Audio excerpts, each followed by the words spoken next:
kuom jopiny idhi timo ang'o mar tieko wach makama. Gimadhi wacho ni wabo bedo a bit more robust, and in terms of how we will crack down, we will ensure that all round the different chapters and branches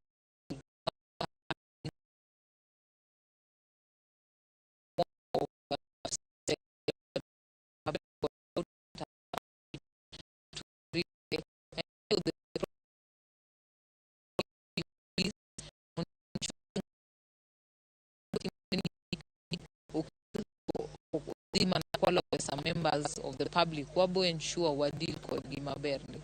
Okwadbiyene such members to continue stealing money from the members of the public. Ketho nyingo kinde e pinyni to be ketho wach tich newa.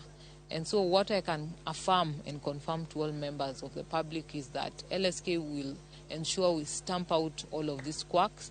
We'll work closely with the different offices of security to ensure that we have a proper crackdown, and also work with the office of the DPP to fast track any prosecutions against such quacks.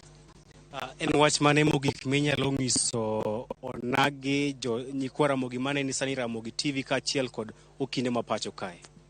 Gima wacho ne okinde teni wangis journey ma LSK ochako under the leadership, God willing, of